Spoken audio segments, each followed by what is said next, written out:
Muy bien, entonces vamos a empezar a platicar. Solo me confirman, por favor, si tenemos el video en pantalla y si me escuchan.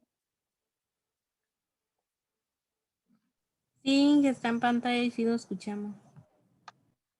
Muchas gracias. Ok, entonces vamos a empezar a platicar un poquito de los esposos Gilbert. Dice que este film, esta película se grabó originalmente ah, por Frank Gilbert y es presentado por James S. Perkins, ¿ok? En colaboración con la doctora Lillian M. Gilbert, o sea, la esposa del profesor Gilbert, ¿ok?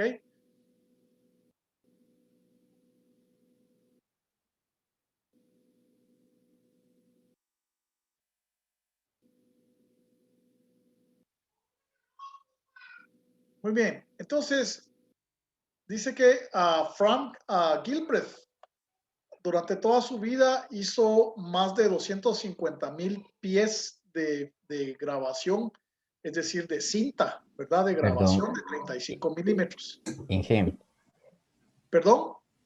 sí, perdone, un compañero me dijo de que acaba de salir, pero que ya está otra vez en sala de espera por si le puede dar ingreso. Caracoles. Perdón.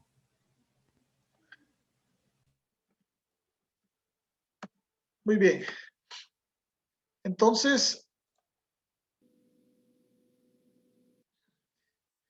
James S. Perkins revisó todo este material y agarró y seleccionó los más importantes para poner en este video, ¿ok? Eh, la cámara que utilizaba Frank Gilbert era una cámara de 35 milímetros de un modelo que se había diseñado antes de 1910. De esta época datan estos estudios, cuando ellos empezaron a hacer sus estudios de análisis de tiempos y movimientos, ¿ok? Entonces, eh, esta cámara necesitaba de que jalaran con la mano una palanquita, le dieran vuelta para que ¿cómo se llama? La cinta diera vuelta y estuviera grabando. Y dependía mucho de las condiciones de luz y otros factores. Entonces, algunas veces la grabación iba rápido y otras veces iba despacio, depende de la habilidad manual del que estaba grabando. ¿Ok? Esto lo vamos a ver en algunas de estas películas, ¿ok? Ahora, eh,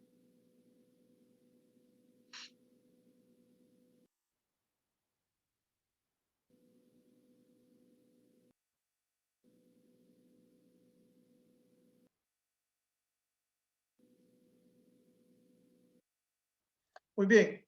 Entonces, para evitar estos problemas, Frank Gilbreth ponía un reloj que estaba a la par del operario que se estaba cronometrando. Y entonces ahí ellos podían como que ajustar la velocidad de la mano para ir dándole vuelta a la cámara, ¿ok? O sea, imagínense, hoy, gracias a Dios, apachamos un botón y grabamos el video. Imagínense esto, 1910, pero desde ahí empiezan a hacer estos análisis, ¿verdad?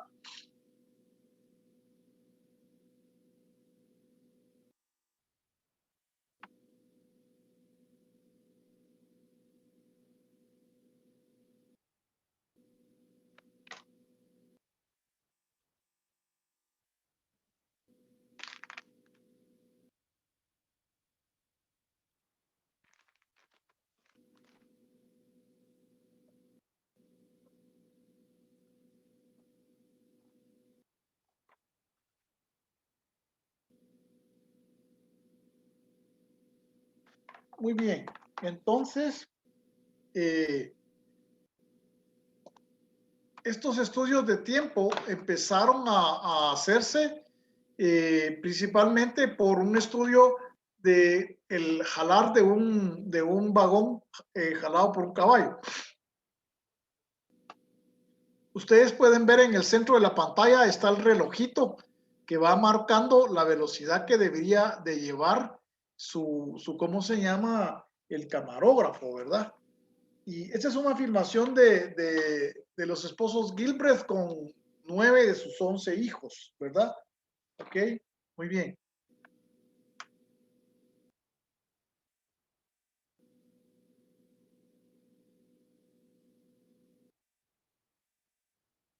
Muy bien.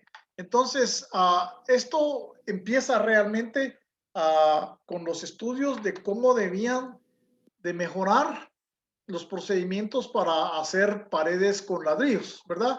Y ustedes pueden ver originalmente cómo trabajaban así de desordenados y ellos se dan cuenta que si trabajas ordenadamente vas a avanzar más rápido. Y entonces,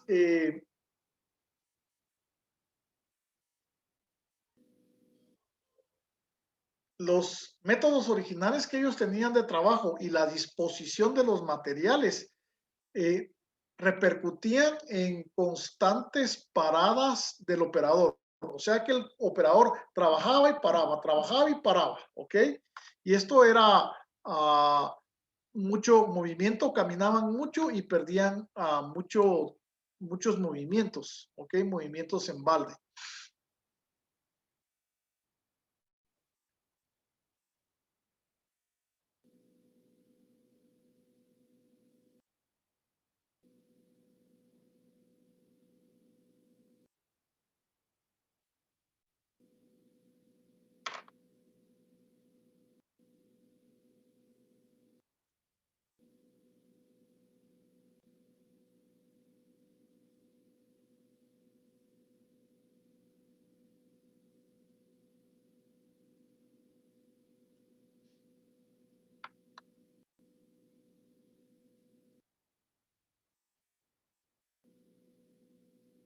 Ok, entonces el método que ellos proponían sin paradas requería el uso de como tarimas o pallets, ¿ok? Para detener los ladrillos y otros mejoras para eliminar los desperdicios de tiempo.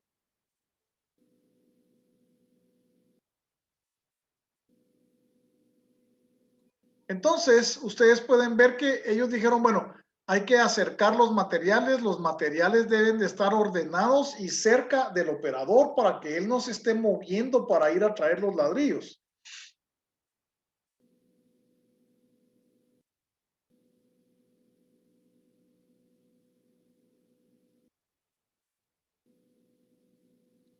Y entonces, como les decía, tenían sus tarimas, ¿verdad? Estas como... Ingeniero, Sí, disculpe que lo interrumpa. Dice que como se está yendo la luz, hay un compañero que no lo deja entrar. ahorita lo vamos a... Bueno, Okay, ya. Muchas gracias por avisarme.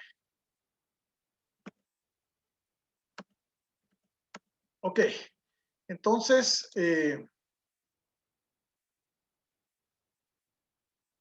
Entonces, hoy tenemos ya las tarimas y los pallets, ¿verdad? Pero así fue como empezó esto, ¿verdad?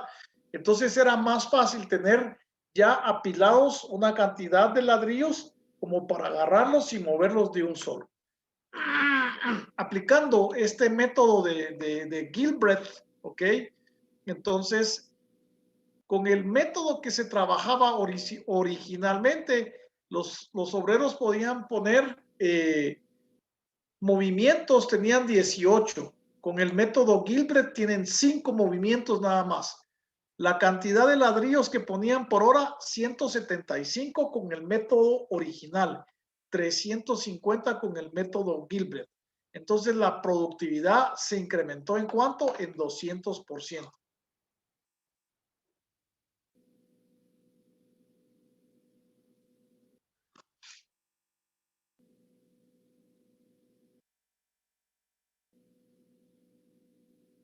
Ok, entonces dice que este es otro estudio y este estudio dice que es haciendo una, ¿cómo se llama? Como un fechador, le ponen la fecha a unas requisiciones de trabajo. Dice que con el método original hacían 1900 por hora.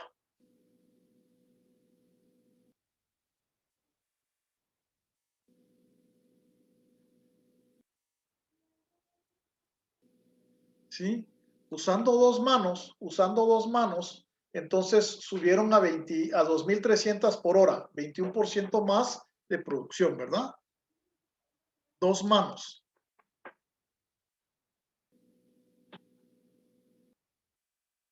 Dos manos, 2 manos.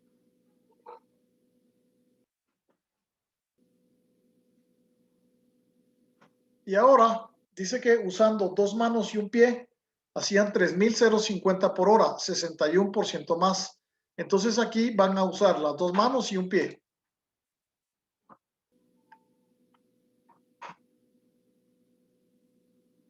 Como pueden ver, el fechador ahora se mueve solo, ¿ok? El fechador sube y baja solito, sin que él use su mano, porque con el pie tiene un pedal que lo sube y lo baja, ¿ok? Y luego este es otro método en donde tenemos, donde le dan el acabado de las orillas a unas barras para pulir y unas jabones de glicerina. Solo que este video sí está muy pobre de luz, ¿verdad? Este está un poquito pobre de luz. No se logra verlas.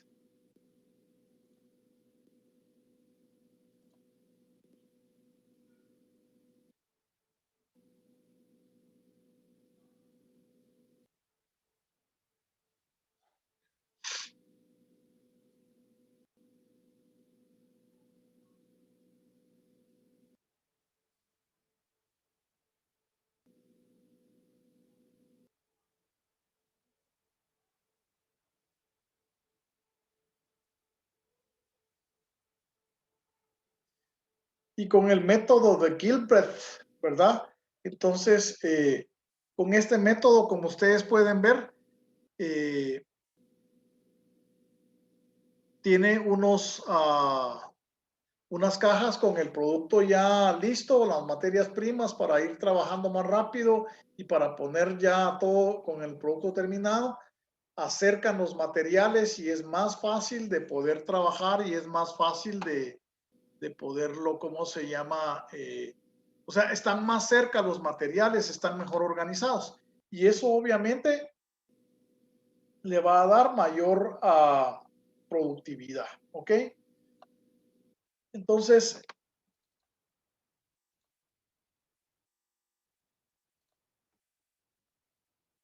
muy bien. Entonces, esto que vimos en el video son los videos originales de los esposos Gilbreth. ¿A dónde nos conducen esos videos originales?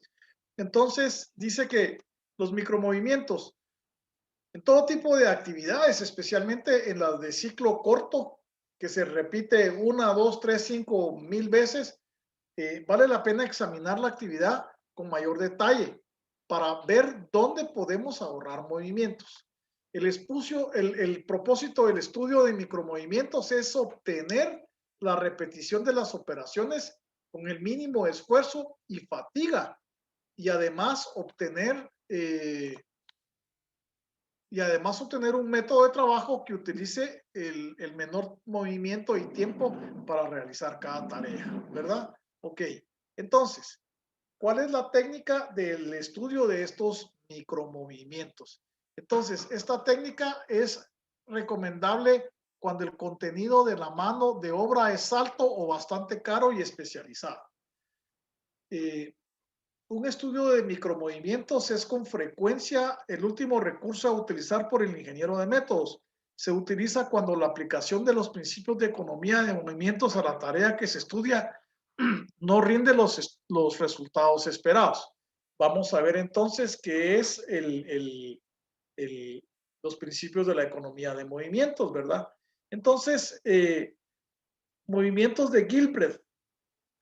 Los esposos Gilbreth, como vimos en el video, empezaron a hacer los estudios y llegaron a desarrollar unos movimientos grupo de movimientos que ellos llamaban los Freiblichs, ¿ok? Entonces, estos 17 movimientos fundamentales los tenemos aquí en pantalla. No sé si los podemos ver bien.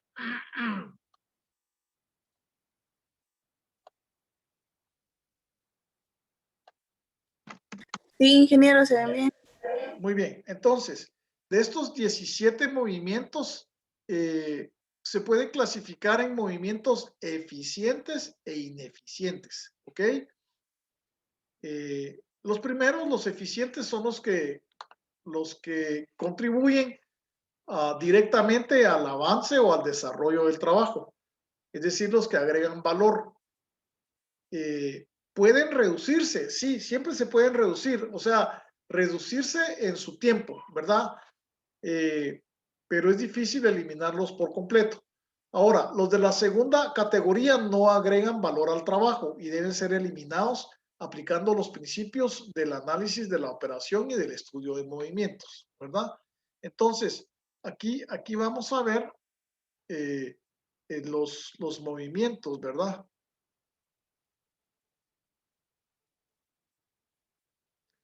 Ok, entonces,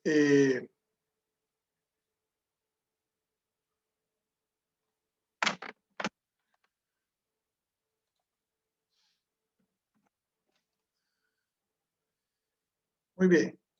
Entonces,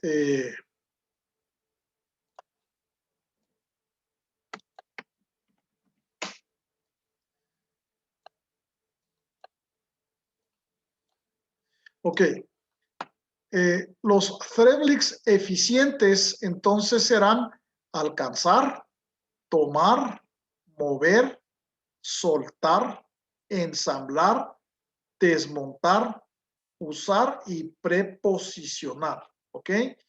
Y los Threadlicks ineficientes, es decir, que estos son los que nosotros deberíamos de buscar la forma de eliminarlos, ¿verdad?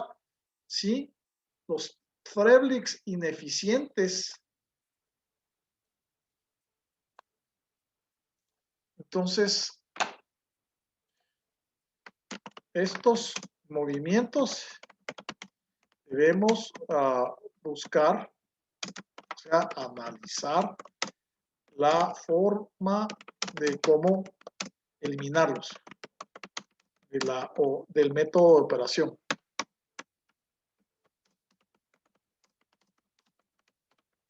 ¿Ok? Y entonces, en esto consiste un análisis de mejora del método. Vamos a observar el método de trabajo, cómo se mueven las manos del operador, y entonces vamos a buscar cuáles son estos que se pueden eliminar. Buscar, ¿verdad? Seleccionar, inspeccionar, demora inevitable, evitable, demora inevitable, descansar, sostener y planear. Estos son movimientos que el operario a veces tiene y que nosotros tenemos que buscar la forma de cómo los eliminamos, cómo los reducimos, los desaparecemos del método de trabajo, porque son ineficientes, no agregan valor, solo causan pérdida de tiempo. Entonces hay que eliminarlos, ¿verdad? Hay que buscar la forma de eliminarlos. Muy bien, entonces veamos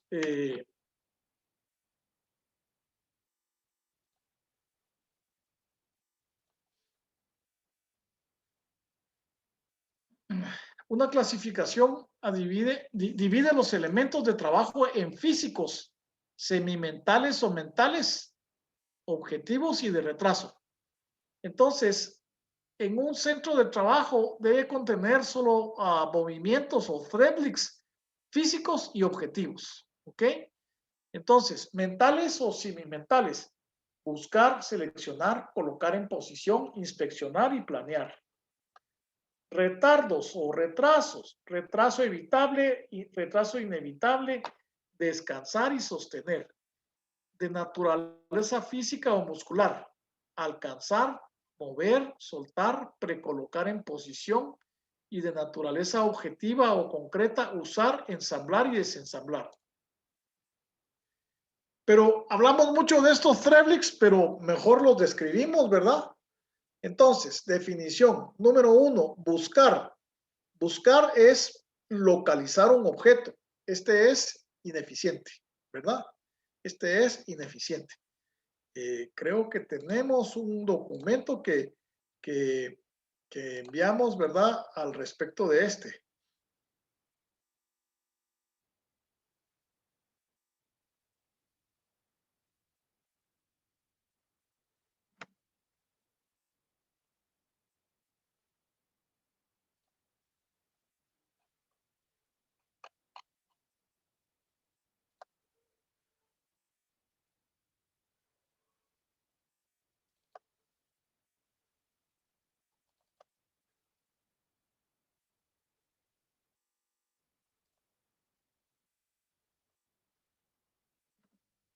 Muy bien. Veamos. Seleccionar. Seleccionar, escoger una pieza dentro de su estación de trabajo. Esto entonces es un movimiento ineficiente.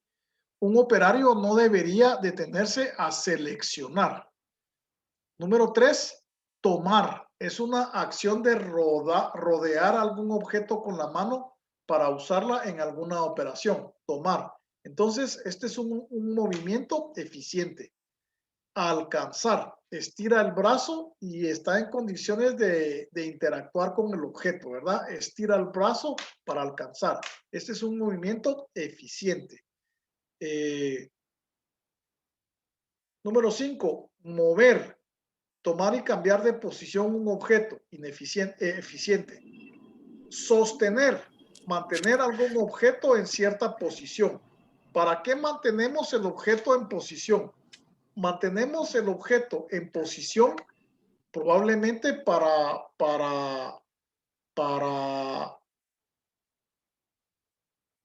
trabajarlo con la otra mano, quizás, ¿verdad? Para trabajarlo, para soldarlo. Pero entonces lo que nos recomienda la teoría es que tratemos en la manera de lo posible de hacer una herramienta de ayuda de trabajo a manera de que el sostener se puede hacer, se coloca en una, ¿cómo se llama? En una palanca, en un brazo mecánico, a manera de que no lo tengamos que estar deteniendo nosotros, ¿verdad?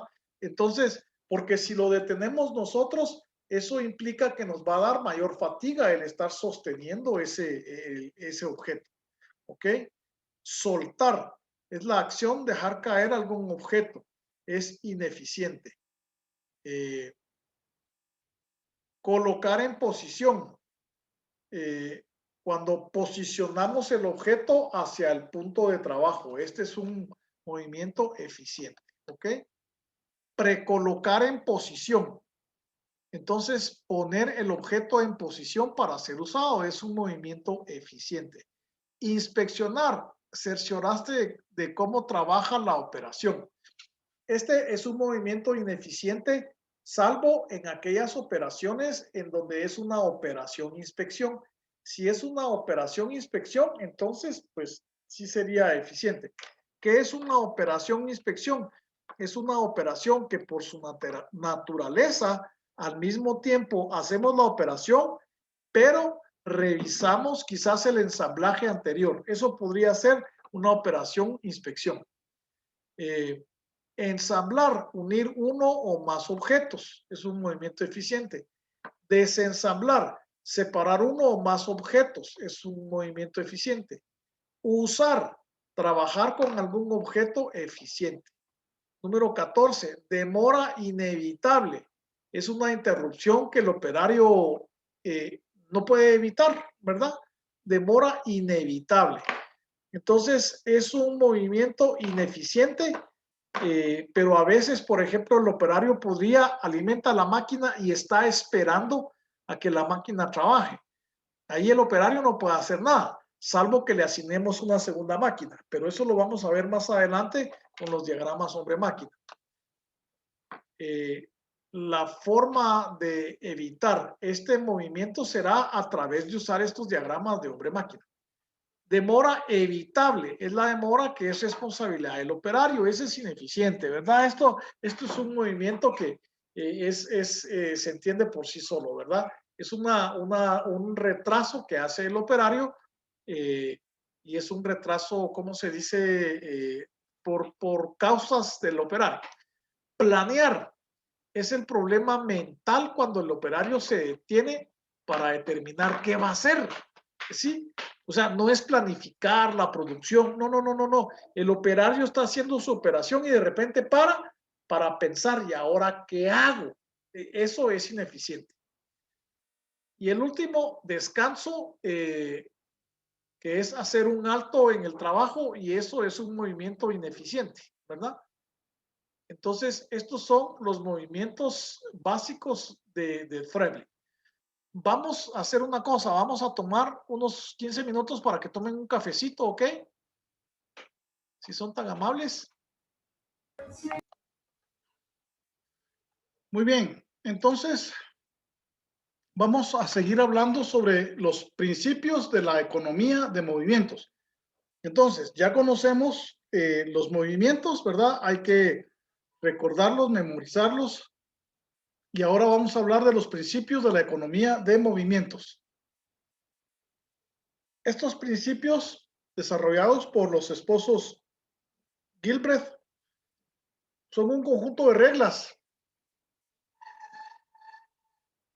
para mejorar la eficiencia de los operadores, disminuir la fatiga en el trabajo. Al aplicar estos principios, nosotros logramos mejorar la productividad de las operaciones. No todos los principios pueden aplicarse a todas las operaciones. Entonces, debido a eso, cada uno debería comenzar con la frase siempre que se pueda, ¿ok? No siempre se van a poder aplicar, pero tenemos que tenerlos en mente. Ok, principios de economía de movimientos relacionados con el cuerpo humano. Número 1, las dos manos deben de empezar y terminar sus movimientos al mismo tiempo. ¿Ok?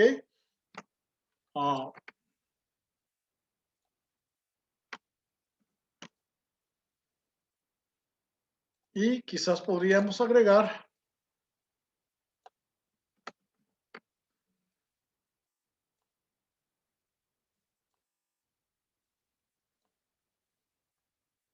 ok, deberíamos de agregar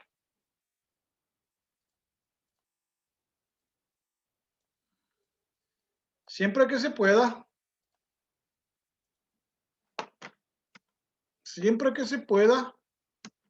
las dos manos deben trabajar.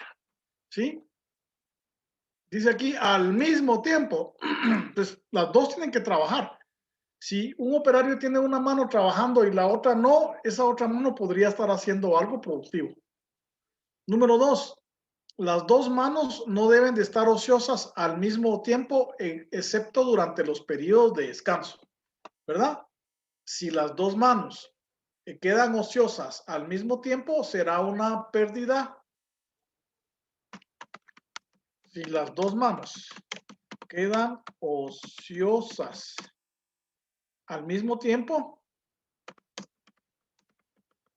se convertiría en un movimiento de espera evitable o espera inevitable, ¿verdad? Si las dos manos están al mismo tiempo, están paradas, es una espera, ¿verdad? Entonces, eso pues no debería de ser así. Número 3, los movimientos de la mano y el cuerpo deben ser hechos con la parte del cuerpo que involucre el mínimo esfuerzo. ¿Ok? Es decir, con los dedos, con la mano, antebrazo, con todo el brazo. Entonces, por ejemplo, si ustedes se dieron cuenta, en la película que vimos de Gilbreth,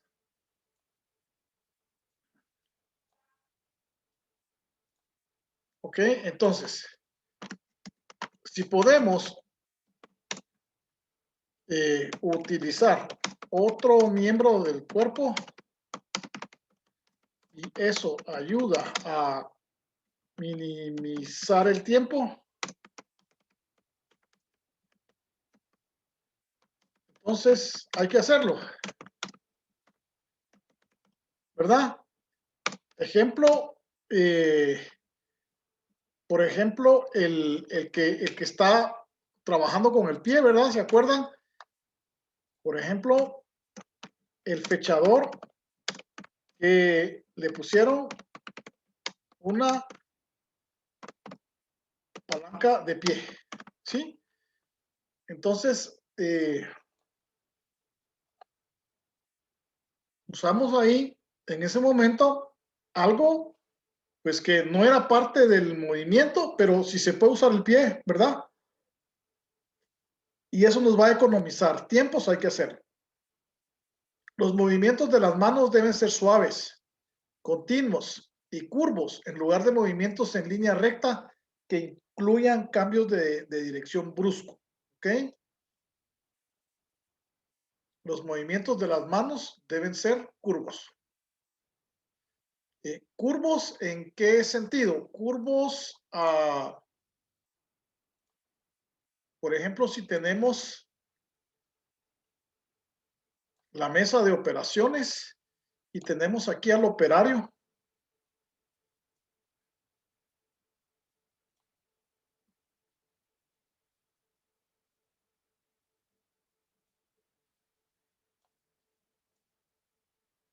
Ok, entonces aquí tenemos al operario.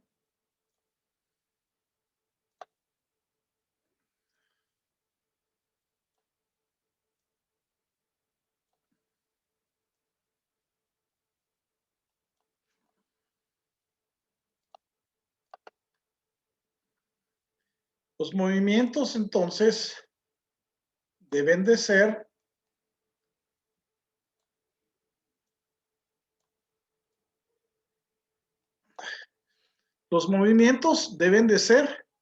curvos,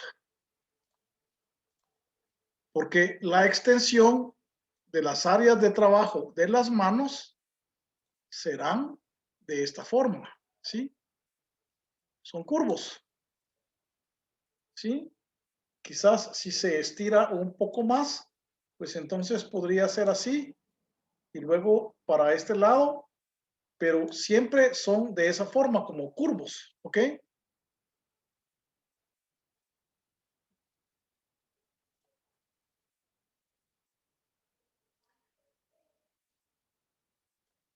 Movimientos curvos.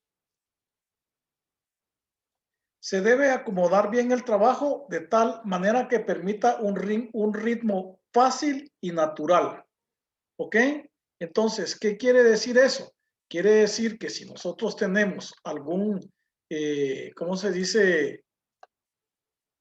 Si aquí tenemos los materiales, pues entonces deberían de estar predispuestos, ¿verdad? Aquí de tal forma que sean fáciles de trabajar, ¿verdad?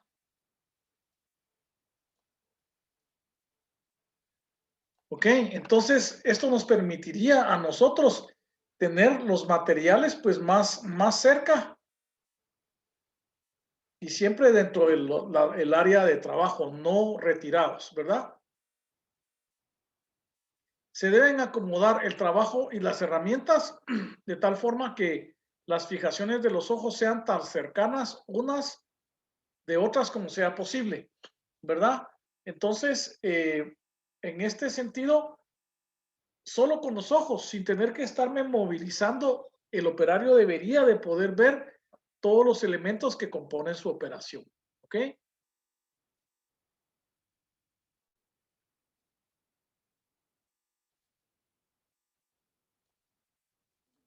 Muy bien.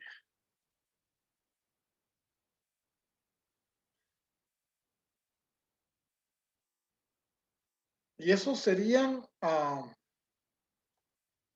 los principios de la economía de movimientos relacionados con el cuerpo.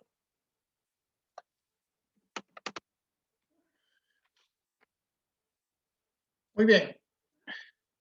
Ahora tenemos principios de economía de movimientos relacionados con el lugar de trabajo.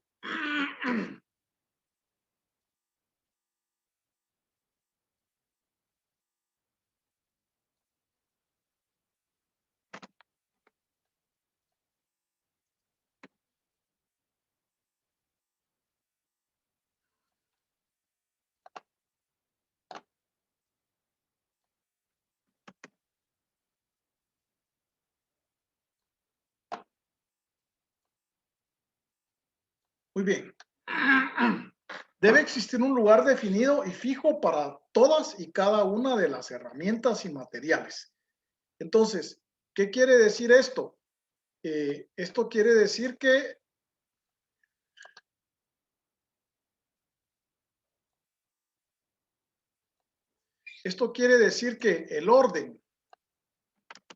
el el orden de la estación de trabajo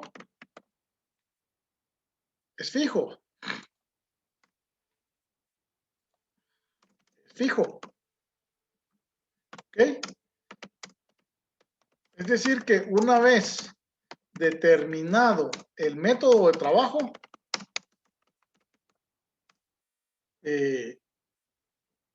la posición de los materiales será fija. ¿Ok? No es que en algún momento pongo yo la caja de tornillos del lado derecho y otras veces en el lado izquierdo. No, es fijo. Y si tengo 10 operarios haciendo esa operación, los 10 tienen que tener en la misma posición todos los materiales. Inge, ¿y qué pasaría si hay un operario que tiene la estación de diferente forma? Ok, entonces lo que tendríamos que hacer es decirle al operario que él tiene que dejar fija su estación, tal y como está el método. ¿Y qué pasaría si el operario nos saca más producción así? Entonces habría que observarlo, habría que ver realmente si el operario logró hacer alguna economía de movimientos o algo que nos pueda ayudar para implementarlo en todas las otras 9 estaciones de trabajo. ¿Me explico? Dije, pero no que ya tenía fijo el método. Sí, pero no está escrito en piedra. Acuérdate que el ingeniero de métodos lo que hace a través de estos estudios de economía de movimientos, él está participando en una mejora continua, ¿sí? O sea que se hace una mejora y después probablemente se puede mejorar y se puede mejorar y se puede mejorar. Es una mejora continua. Entonces, ¿quiénes son los mayores expertos de la operación y del área de trabajo? Los operarios. El operario, él es el experto, él es el que les va a decir, no, mire, Inge, fíjese que aquí lo que hay que hacer es que si nos pusieran una guía aquí pegada a la mesa, entonces ya no tendríamos que cortar y sería más rápido. ¿Me explico? Entonces, el operario muchas veces es el que más conoce y siempre hay que tener los oídos abiertos para ver si el operario tiene una sugerencia. Pónganle atención, de verdad, pónganle atención porque ellos están relacionados con su operación 9 horas de trabajo al día y entonces muy fácilmente ellos pueden tener mejoras que quizás uno no las ha visto, ¿ok? Número 2, las herramientas, los materiales y controles deben localizarse cerca del lugar de su uso. Y esto pues es lógico, pues, ¿verdad? Vieron ustedes en el video que vimos de la estación de trabajo donde están atornillando la puerta, ¿verdad? Tiene todo cerca y lo tiene inclusive de una forma que solo con su mano la podría agarrar. Lo único que habría que mejorar en ese método es que donde va a traer las puertas nuevas le queda a 3 pasos para atrás. Eso sí está muy malo. Eso sí está muy malo. No sé por qué lo pusieron así, pero eso está muy malo. Esa puerta le debería de quedar bien cerca de su mano izquierda para que no pierda el tiempo, ¿verdad? Los materiales y herramientas deben ubicarse de tal forma que permitan una mejor secuencia de los movimientos. ¿Ok? Entonces, los materiales, ¿verdad? Los materiales deben de colocarse en la mesa de trabajo en una secuencia en que podamos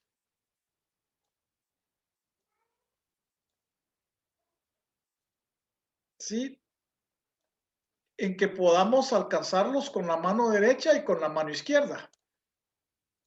En una secuencia, ¿verdad? En una secuencia. Si aquí está la máquina, ok, pues entonces, supongamos que esta fuera la máquina. Entonces, los materiales tienen que estar en una secuencia. Algo que les permita moverse fácilmente en una secuencia. en una secuencia de las manos, ¿verdad? En una secuencia que le permita al operario sus movimientos, ¿cómo fue que dijimos? Sus movimientos de forma circular, ¿verdad? Sí, dijimos que aquí estaba el operario.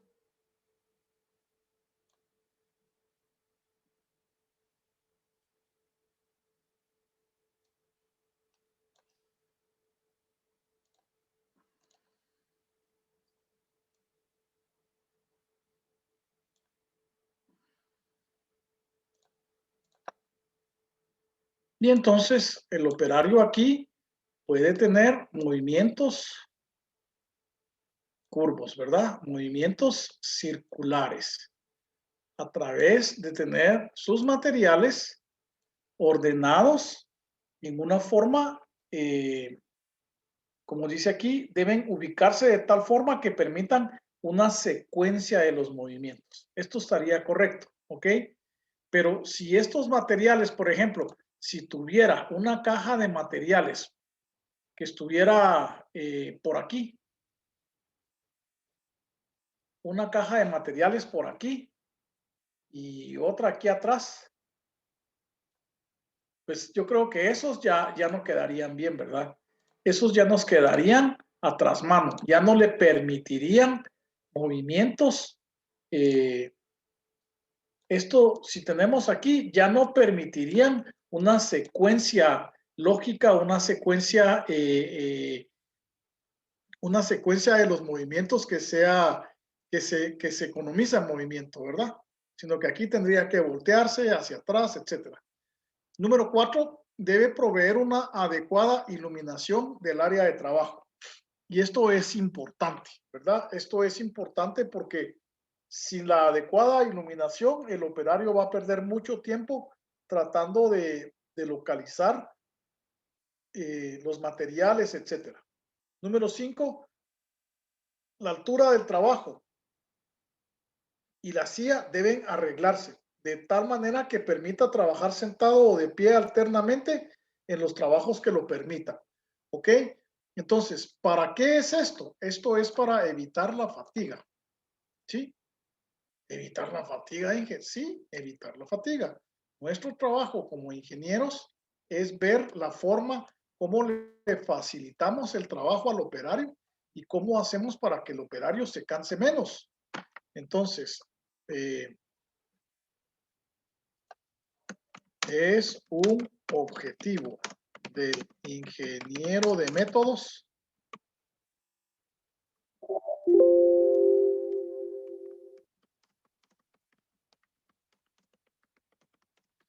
de facilitar el trabajo del operario y verificar y minimizar su fatiga. ¿Sí? ¿Por qué? Pues porque un operario que no se cansa va a producir más a fuerza, ¿verdad, muchachos? Tienen que producir más, tiene que producir así. Número 6, se deberá proporcionar una silla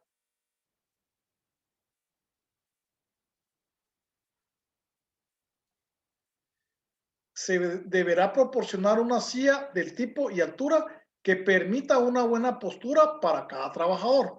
Entonces, esto lo que quiere decir, pues, es que, ¿cómo se llama? Que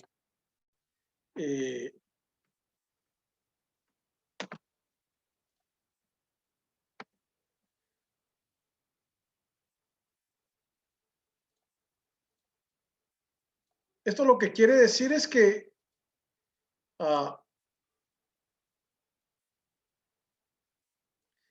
se debe proporcionar una silla del tipo y altura que permita una buena postura para cada trabajador. Esto lo que quiere decir es que si tenemos un operario alto y tenemos un chaparrito, pues hay que poner una silla que les permita a ellos estar más cómodos y ser más productivos, ¿verdad? Habíamos escrito aquí que el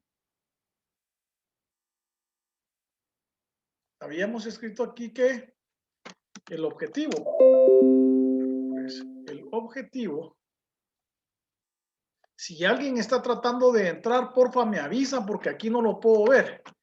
El objetivo del ingeniero de métodos es facilitar el trabajo del operario y minimizar su fatiga. ¿Ok? Sí, porque dijimos que un operario que no se cansa va a producir más, a fuerza va a producir más, ¿verdad? Y ese es nuestro objetivo, que el operario pueda producir más. Si el operario no se cansa, si el operario o se cansa menos, pues porque siempre se va a cansar, pero si el operario se cansa menos, nos va a rendir más, va a producir más unidades. Eso es lo que estamos buscando, ¿verdad? Eso es lo que estamos buscando, que podamos ser más eficientes, que podamos ser más productivos, producir más a través de que el operario pues esté más relajado, más descansado. Muy bien, veamos el siguiente. Principio de economía de movimientos relacionado con el diseño de las herramientas y el equipo. Se debe evitar que las manos realicen un trabajo que podría ser hecho ventajosamente por una guía, un soporte o un dispositivo operado con el pie. ¿Ok? Entonces, pues, el ejemplo de esto fue lo que vimos en el video, en el fechador que le pusieron una palanca para que bajara con el pie, ¿verdad? Vamos a ver, alguien me quiere hablar, quiero ver.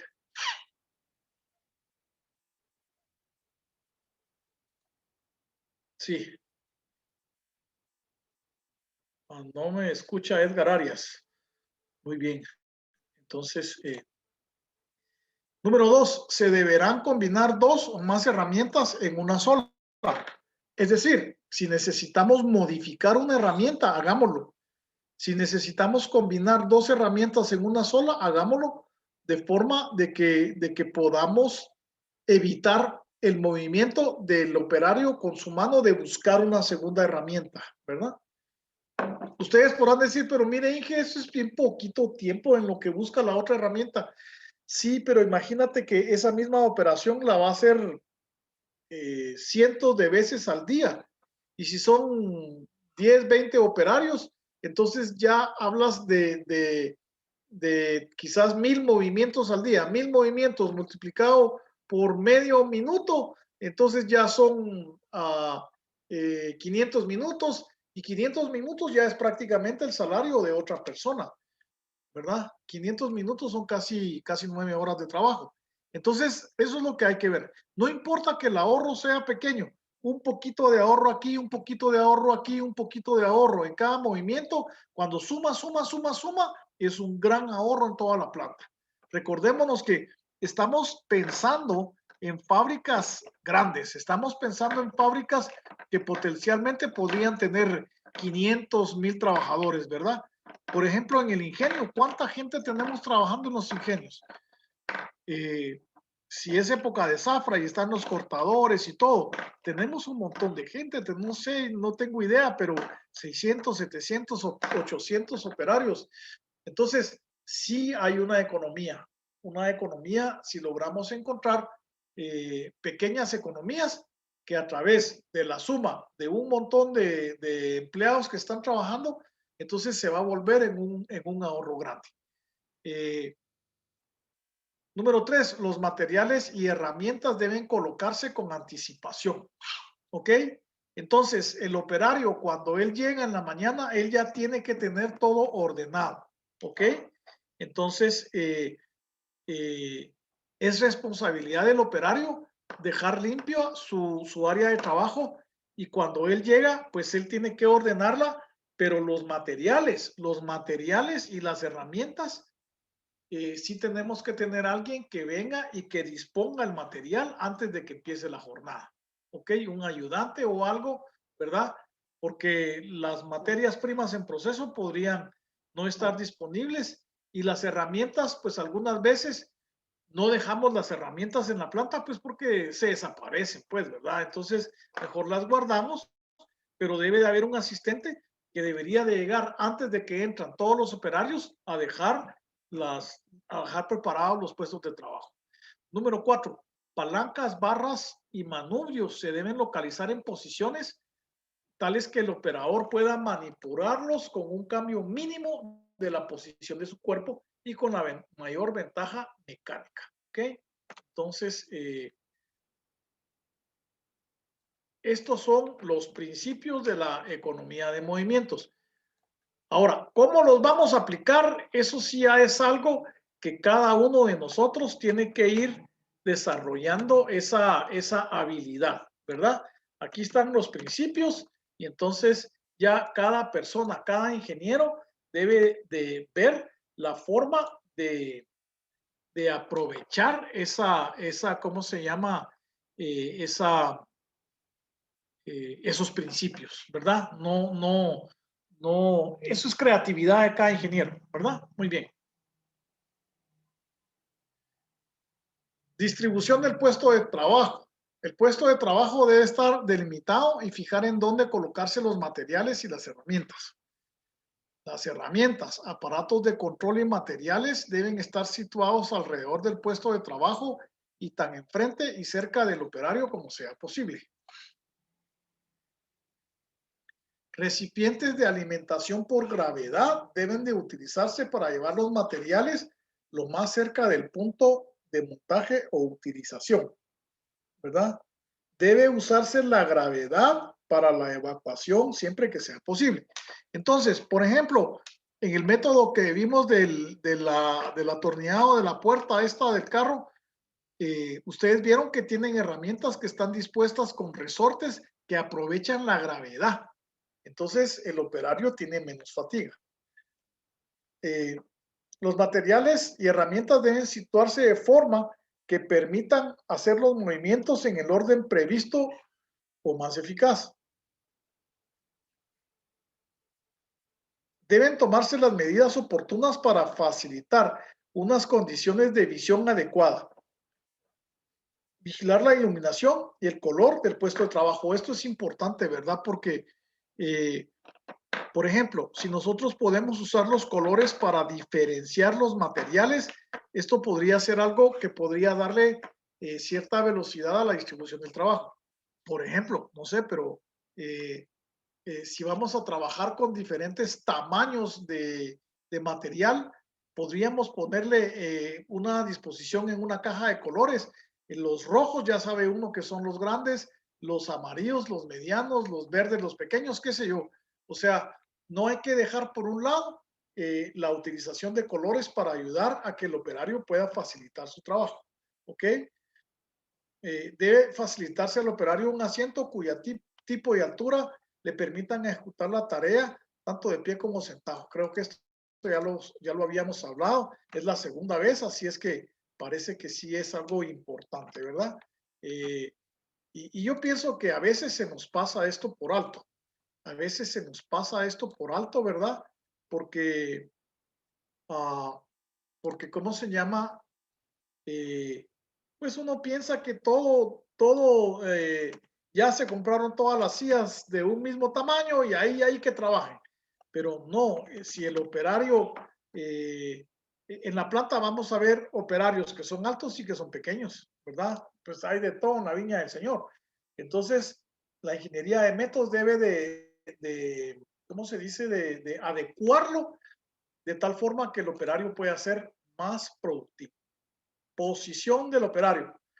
Entonces, estos principios de economía de movimientos deben de leerse cuidadosamente y buscar su aplicación en las diferentes actividades de la empresa. ¿Ok?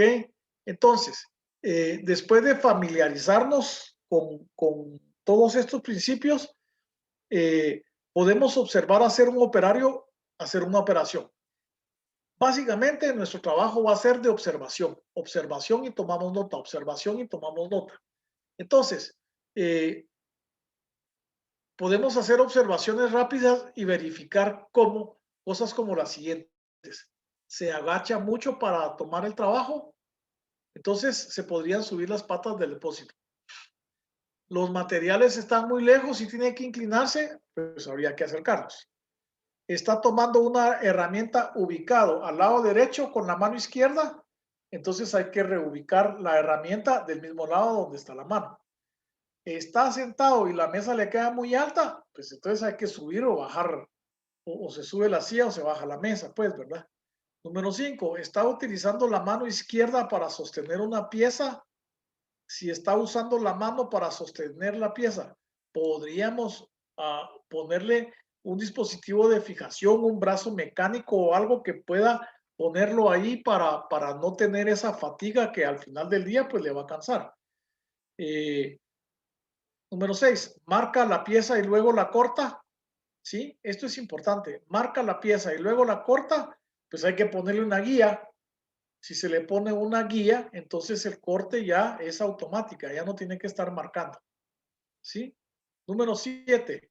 La operación requiere precisión y el operario va muy despacio debido a una pobre iluminación.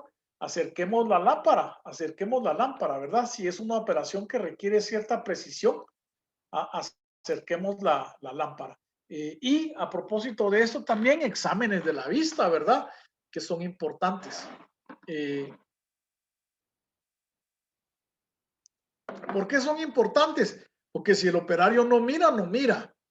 No, pero hay algo más allá. Fíjense que nosotros hicimos pruebas en una fábrica y nos salieron 2 operarios que eran daltónicos, ¿sí? Entonces, daltónico, ¿qué quiere decir? Que él confunde los colores. Por ejemplo, el color rojo, él lo mira café, ¿sí? El color rojo lo mira café. Entonces, si nosotros tenemos un operario que tiene ese problema, pues entonces primero hay que identificarlo, pues, ¿verdad? Porque uno le va a explicar y mire, aquí va la pieza de color rojo y él te va a poner la pieza café, porque él confunde los colores y esos son enfermedades que son más frecuentes de lo que uno se espera. Entonces, por lo menos para identificarlo, pues, para identificarlo y ver si se le puede poner en alguna operación que no requiera de diferenciar colores, por ejemplo, ¿verdad? Y si el operario tiene problema de la visión, pues hay que ayudarlo a comprarle lentes para que pueda trabajar bien, ¿verdad?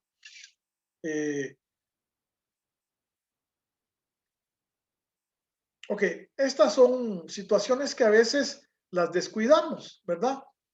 Son situaciones que a veces las descuidamos. El orden de la estación de trabajo, ¿ok?